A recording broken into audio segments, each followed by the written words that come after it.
So I thought I did a lot of different things, but this dude does a lot of different things also. A true Renaissance man. I mean, he's an adventure illusionist. You're like, what does that mean? We'll tell you.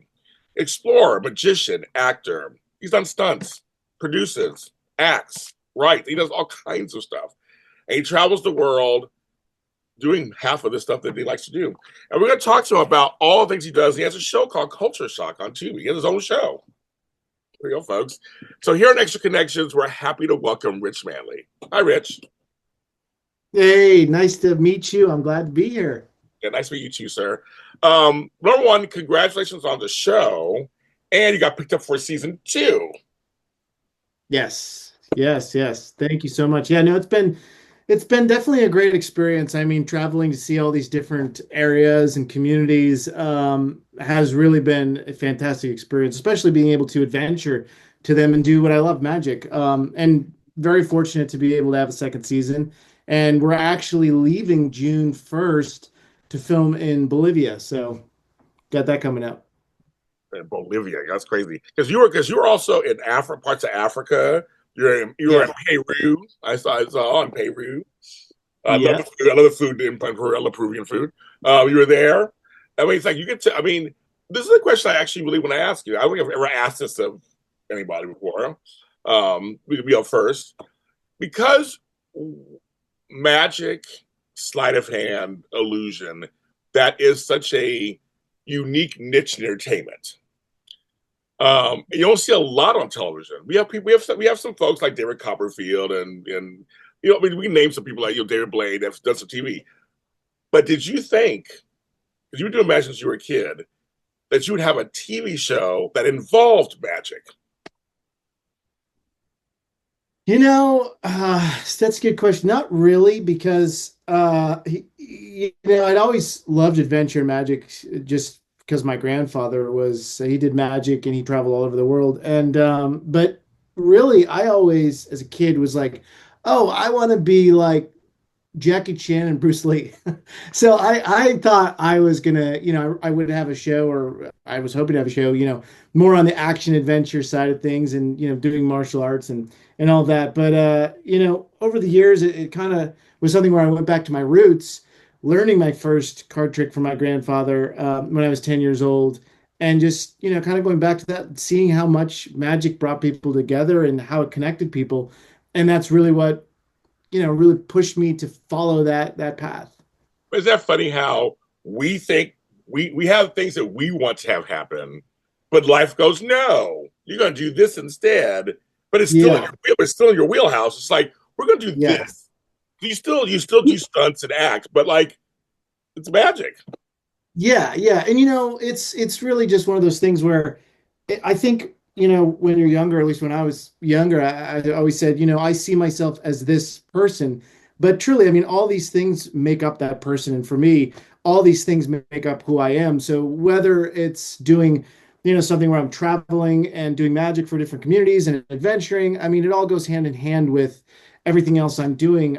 It's all kind of a creative process, so to speak. And I enjoy creating things, whether it is an action, martial arts piece, or whether it is travel based and meeting different cultures and communities, or whether it's doing magic or writing. It's all the creative process. And I think that's really what I love the most.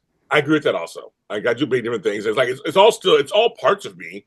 I'm still Yeah, feeding all those parts. I'm still doing all they're getting fed. All those parts are still getting fed. exactly. Yeah, yeah. How'd you get the series? So we pitched it to a couple of different networks and places. I mean, we went to, obviously we went to Netflix and Disney Plus. The only thing was, at the time we were pitching around 2019, the end of 2019 into 2020, and it was the COVID time. So a travel show, Oh wow. wasn't, yeah, it wasn't really at the top of the list for people. I mean, people loved it. The feedback was great, but it just was like, well, the longevity of this, how can we keep it going if everything was so uncertain? So we had to take our time. We took some time out, and we settled on Tubi. But I had always made different connections and had people that I had met through working at Paramount as a script supervisor, and I had connected the dots to get this to the right people, and eventually I did, and the rest is history. Now we have this first season on Tubi. So tell people what the show's about. If they don't know. They don't know. Yeah, so the show is basically I've received this travel journal from my grandfather when he passed, and it is a diary of all the places he visited. And as a kid, I would watch him, leave the country and go to, the Amazon, deep in the Amazon, on expeditions, or he'd be climbing the Matterhorn. He was in Asia, Africa. And, he was doing this because he was giving seminars on medical practices. He was a surgeon. So in the 40s, they taught surgeons sleight of hand to be better with their finger dexterity. So he learned magic. So he used that skill to communicate, or not really communicate, but kind of break the ice with different cultures. Like in the Amazon, he would meet remote communities and he would do a magic trick, and it kind of melted away. He was able to find common ground amongst everyone, and that allowed him to learn about their traditions and some of their more intimate secrets of medicine. And so hearing that from him and reading his journal, I was like, wow, this is he had such a great life doing all this. Obviously, he was a doctor, but I really wanted to follow in his footsteps. So I used that as the basis for Culture Shock, really, where I'm following his journal of all the places he went and meeting people, learning about them, but using magic as that way to kind of, break the ice between communities. We remember that we're kids again, that sense of wonderment, when they see like this something they've never seen before, and it kind of brings everyone together. And the show is about that. It's about coming together. It's about connection. It's about seeing other cultures, how they live, traditions, and what we're slowly losing to the modern world. I always say that cultures, and whether it's in South America, Africa, they're really like time capsules of where we came from, and it's something that we're slowly losing. So to be able to see that and remember that, and keep those traditions close and that culture, I think is really important for as we move forward into modernization and it slowly fades away. You're right. There's other, many of us who do travel to these other countries. You're right. It's a perfect example that they're time capsules. They remind us that the modern world's one way, but the rest of the world is still holding true to themselves, their roots, and it's not a bad Yeah, thing. Not a bad thing no. at all. I my little quick story is that I had met someone who's a magician, illusionist, years ago. In our first meeting to break the ice, he had fire come out of his wallet, and I was sitting like this. Like I was sitting right, it was right there, and I was like, he didn't tell me he was going to do it, and we're talking, and I'm like this, like trying to just pitching this whole thing, like yeah, blah blah, and all of a sudden I'm like, and then they put it away. And then I'm talking some more, and I was saying, I was okay. Wait a minute, am I saying fire? Like, it was just really funny, and I've always loved it. I was sitting right across from him, like it was crazy.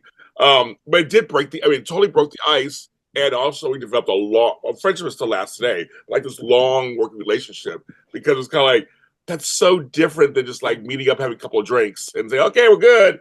It's like it's like I was like, wait, how did you do that? I'm like right here. How do you do that? So I agree with Yeah. you. It's one of those great things that you have that skill to do that. It's crazy. I love that. Yeah, it's fun. Can I ask you 5 quick questions about your grandfather? Yeah, go ahead. Because I had a grandfather who did magic also, but Oh wow. he All right. taught my brother. So I didn't get the magic. I can juggle, that's it. But I can't do magic. But my brother did. So my grandfather, my grandpa Bob in New York, he loved magic. And so your grandfather Douglas was the magician, surgeon.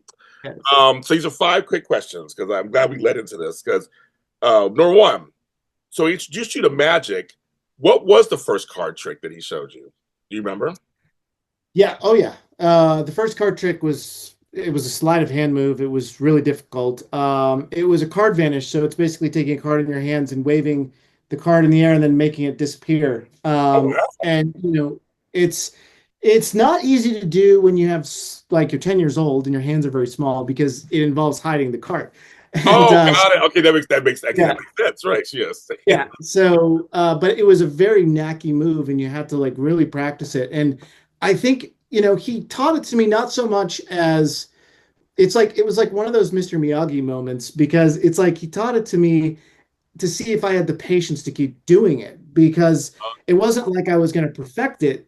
because you'd see the card. I mean, my hands were too small, but it was something that I could grow into and keep practicing until I had perfected it, and then learn more sleights of hand. So even though it was a really difficult move to do, it was about the patience. And I would, at family get-togethers like Christmas, I get everyone together at the house, and I have a big family, and so they're all gathered around, and everyone would be watching me, and I have the card, and I'm like, okay, it's gonna disappear, and everyone would see it, and they'd be like, oh, okay, and they play nice, but so, and I knew too, I was like, oh, everyone can see it, but I don't care. Here it is.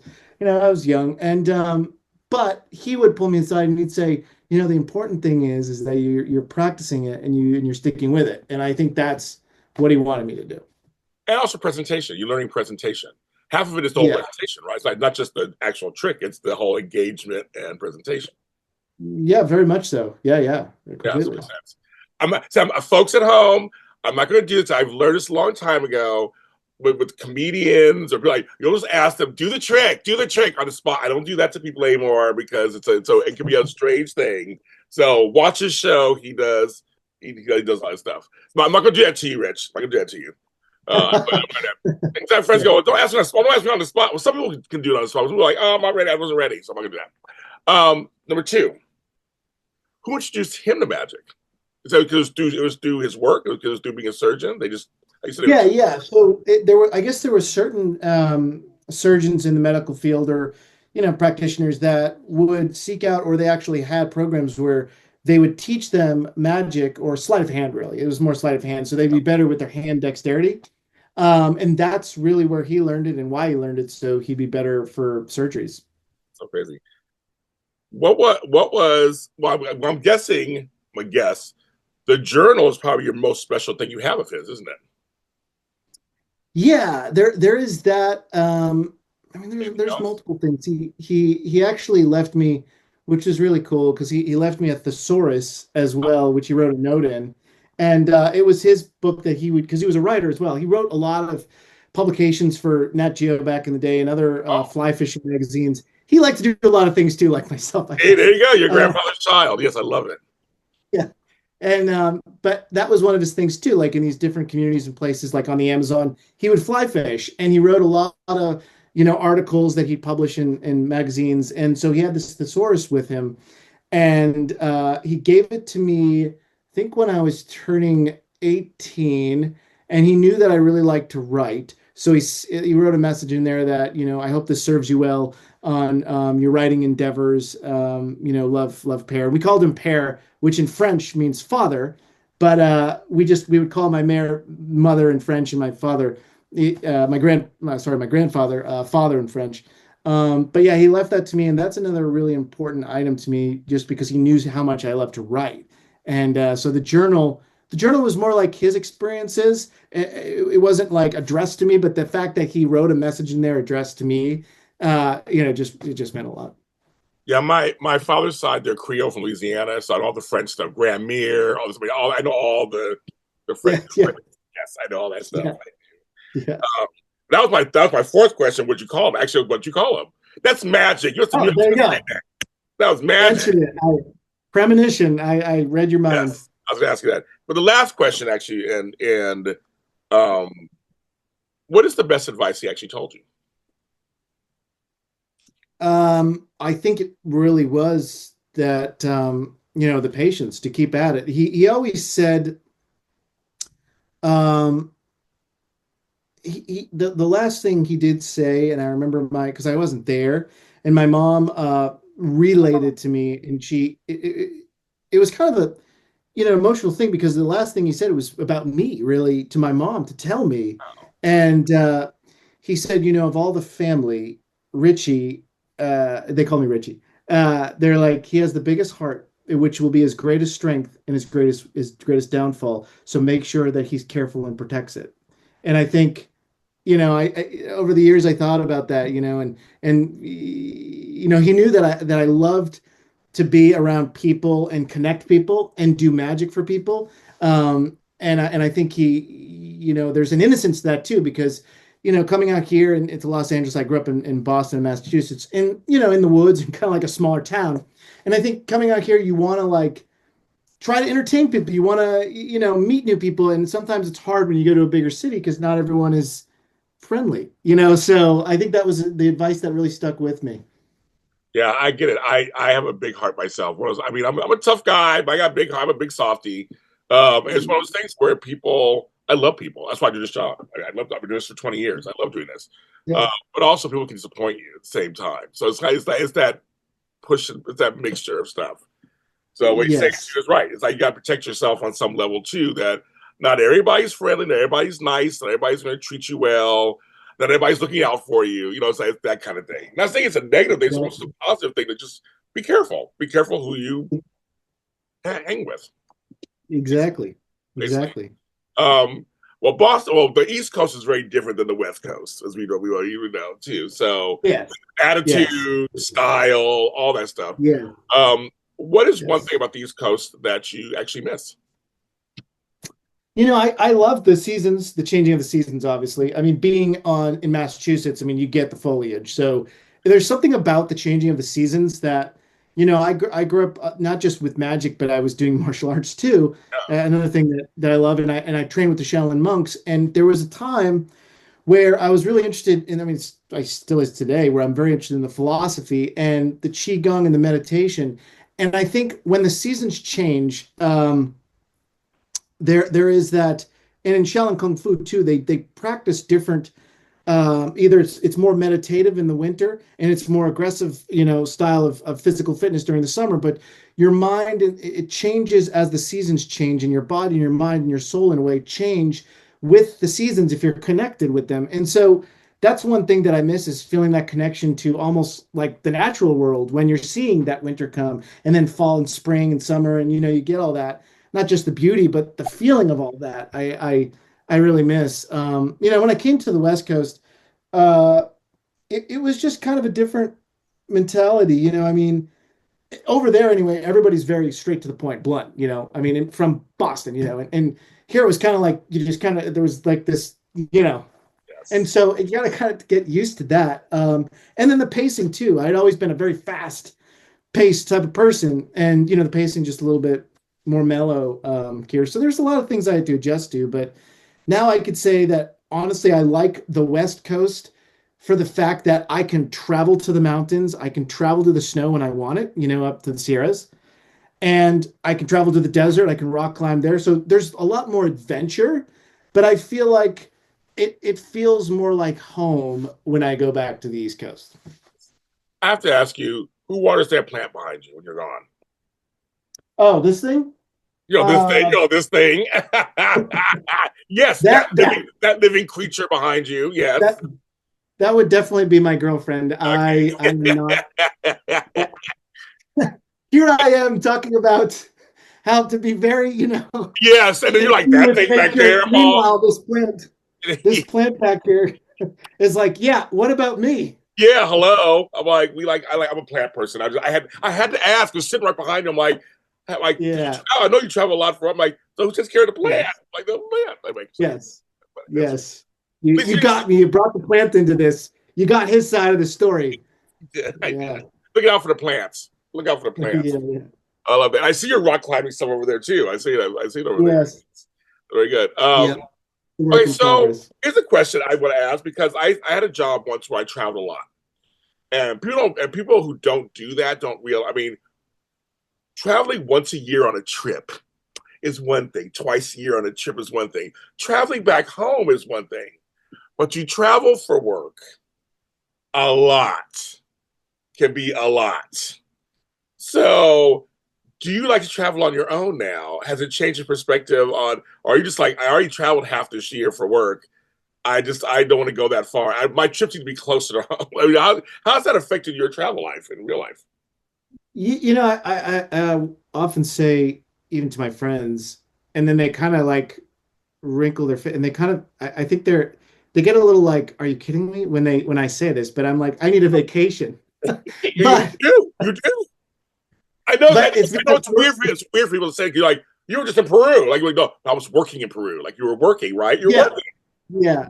Yeah, because like you go and everything's very stressful. I mean, you see the end result and it looks like, everything's great. But I mean, behind the scenes, it's pretty stressful. I mean, a lot of the producers that I work with often say, this show would actually be a lot more interesting if we just put the behind the scenes on because there's so much drama that's happening behind the camera, and everything that's going wrong. I love And it. so like a lot of these travels are work related and there's always a camera involved. So, I've always said that I really want to try to get more in the moment of being there and just remembering when I was in my teens, a kid and doing martial arts and sitting there and meditating and being outside and experiencing, nature and just feeling that moment and taking a time out and turning the brain off.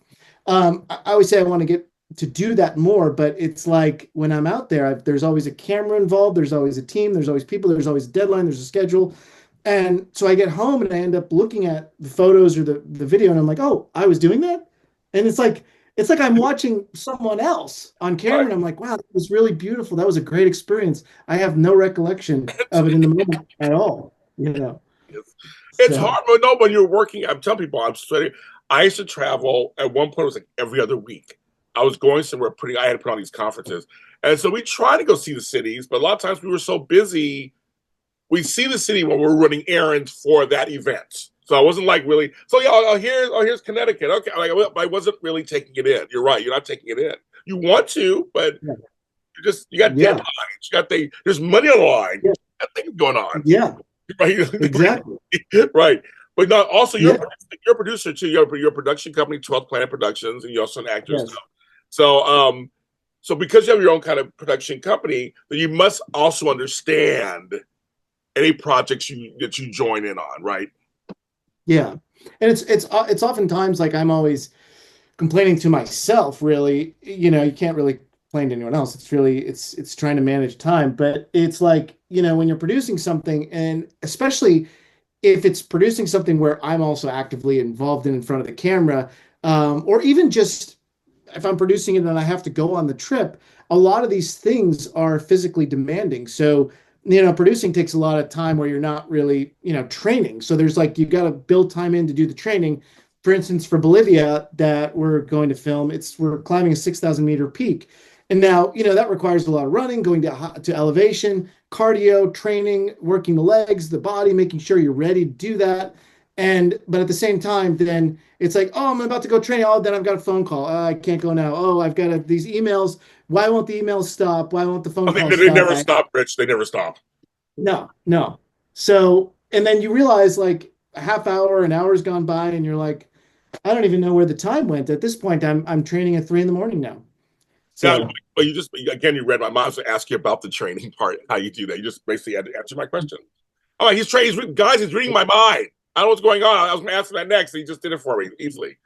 Um, see, I'm already on to you. Sorry on me. No, but that's true. No, and time goes by fast. I mean, folks Yeah. understand because I produce. Emails come forever. Then some phone calls take forever, and and next thing you know, it's 10 o'clock at night. You're like, I've been up since 6, and it's 10 o'clock at night. Yeah. You're like, where did it all go? I mean, it looks glamorous, all you Yeah. guys out there, but behind the scenes, a lot of stuff going on. Yeah. Yeah. And then, then you, especially if you're doing all this adventure stuff, then it's like, okay, now I've got 3 weeks left, 2 weeks left. I have to really focus on this. I've got to turn the phone off. I've got to turn the emails off. Because a lot of it really is, you want to get the project done, but some of it's dangerous and you're putting your life on the line, in some of this stuff, me in particular. And so it's like, okay, I got to be safe as well. So. Do you have somebody? Do you have a stunt person on the show that follows you too, or no? No, no, That's I you. do. I mean, all this stuff I do, and so the climbing, the whitewater kayaking, Okay, Tom whatever the Cruise. Okay, mountaineering. Tom Cruise. Okay, do everything yourself. It's like, folks, it's me. It's all me. So yeah, there's an element of that, and it's just, but a lot of the crew members too. It's like they have to be up to par. Yeah. I had my co-host James Houston in the Peru episode. He comes in and out of some episodes, but he got stuck in a hydraulic in one in the Peru episode. We had a raft flip, and we're washing down a class 4 rapid. And, there's some hazards and some consequences there, and he actually got pulled way underneath the river and the hydraulic was spinning him around. He was pushed on the riverbed and he couldn't get out. luckily he had the training and wherewithal to know how to just remain calm, and then eventually the hydraulics spit him out. But he said, after that, he's like, I really thought that was the end for me. Like, I didn't think I was coming back from that. And so, we've had things like that happen. It's wild. And again, those are the stories that are behind the scenes, really. Yes. But it gives people a home a chance to understand that you're pursuing, this is your passion and it's something you're doing, Yeah. and it's life. I mean, you can walk across the street, get by a car. This is life, so you can't be Yeah. fearful. You want to be Yeah. cautious and careful, put things in place. But life is life. Sometimes stuff comes across. I mean, I've had lights fall me on sets, miss me narrowly. I've had chairs, but like anything can happen. Anything happens in this business when you're trying to put together a product. And I just Yeah. think you have to kind of be fearless. Just do it. Do That's that. right. That's right. Exactly.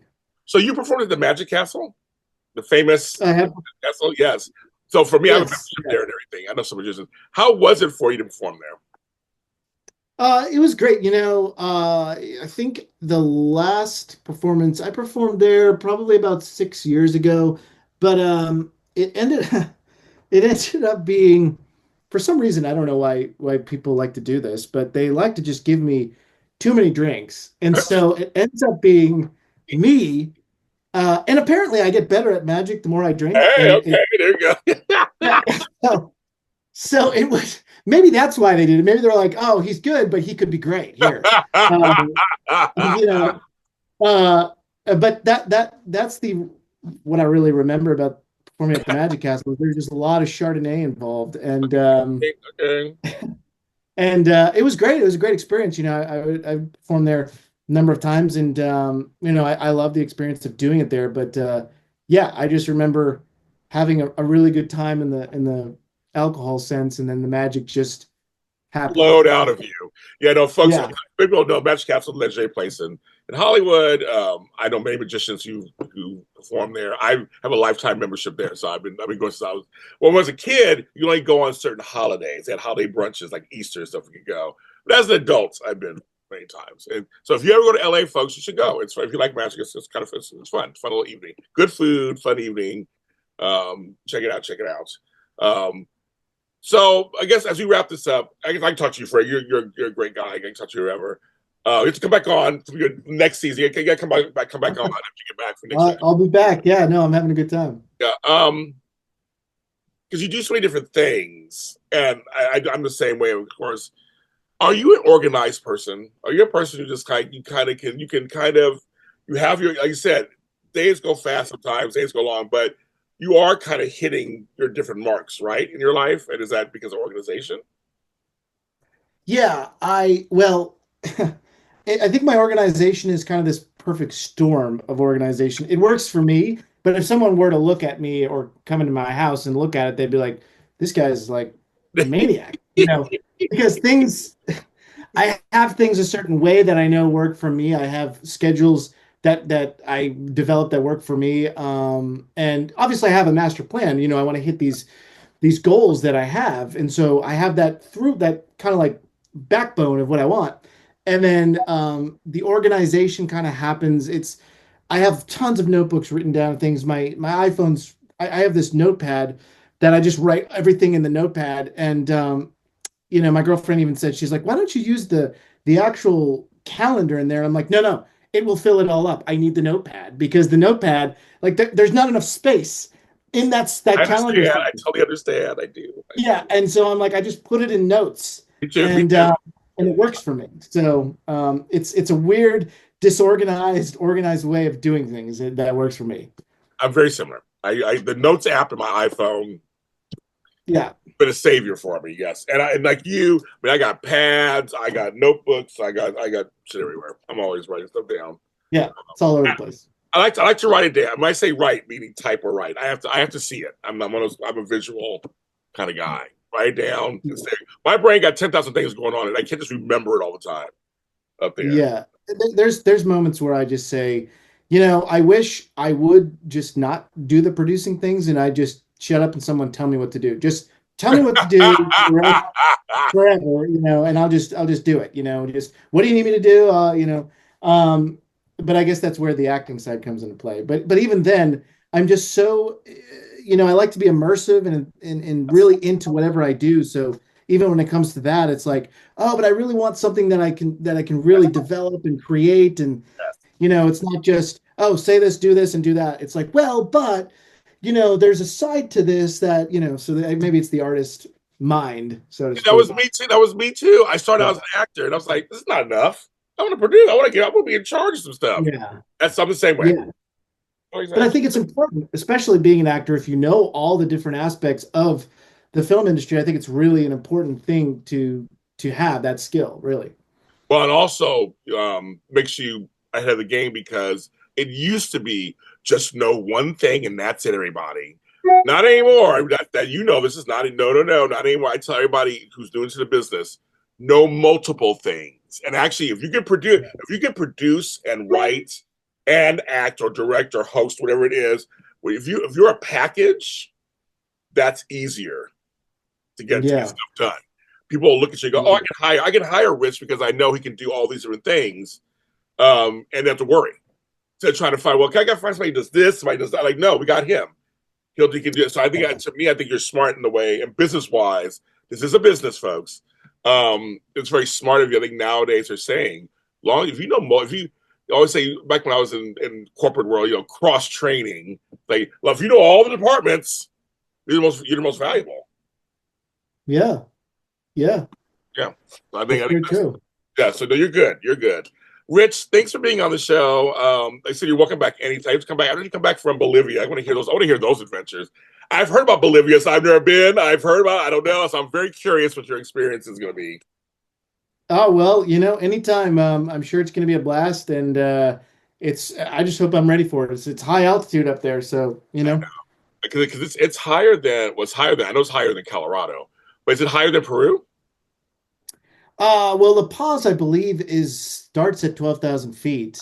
Um, and then, then you're going even higher up from there for the ascent of the mountain. But even there, you can get altitude sickness if you're not ready and you're not preparing for it.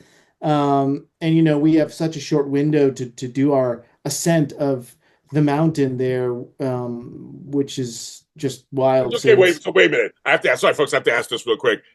So how do you prepare for that? For the high altitude stuff? How do you prepare? That really is, I mean, coming from sea level, you always want to try to get to some kind of higher elevation and train at the higher elevation so you can build up that tolerance. Even if you stay there for, a couple of weeks, even before you go on or a week, before you go on your trip. But, you can also take in a lot of iron. And I've heard that, taking a lot of iron helps too. Staying hydrated, you always want to stay hydrated. I don't drink enough water. And so I'm always, like, believe it or not, I'm always the one that's cramping. Like I'll get like a dead leg, and I'm like, oh my God, I need to drink water. And Water's it's good. Water's good. Water's yeah. good. So Water's good. Water's good. drinking water, Yes. drinking water is important, and the cardio, working your legs is really important, especially for doing that. But just running, walking, even walking a mile just every day, just building up your lungs, being prepared for it. If you're at sea level, just trying to get a little higher to get acclimatized. Okay. Yeah, I was wondering because I know whenever I went to Denver, a little much sometimes at first. Like, okay, it's interesting. But I've never been higher than that, so I can't. But I had friends in Peru, and they were like Machu Picchu. I was like, it was pretty just walking. Like, it was just pretty tight. I said, I understand. I'm sure, but you're doing Yeah. other stuff, not just walking. You do all kind of stuff. Woo! But you'll be fine. You'll be great. You'll be great. You'll be fine. Pretty good. Tell folks if they want to watch your series where they can find it, and also if they want to follow you. I'm following you now on Instagram and stuff. If they Oh, want to great. follow Okay. you, so you'll see my name in there. Um, where can they follow you? So if you want to follow me for all my adventures, everything I'm doing, it's Instagram is Rich C Manley. It's RICHC and then Manley. And then anything that revolving around culture shock will be www.cultureshockmagic.com. Everything else that I'm doing, all the expeditions or adventure, anything on me will be expeditionrich.com. And that's I'll, it. I'll put those all in the descriptions. Um, Awesome. I want to thank Rich Manley for being on the show. This is Extra Connections. We're on Facebook. I am everywhere. I'm everywhere. TikTok, I'm everywhere. James Lott Jr. everywhere. follow me, follow me, follow him, follow us, and make connections. That's the whole point of this show. Is about making connections. Makes the world go around, and they're saying actually it makes your life and your health better when you make connections. We'll see you next time.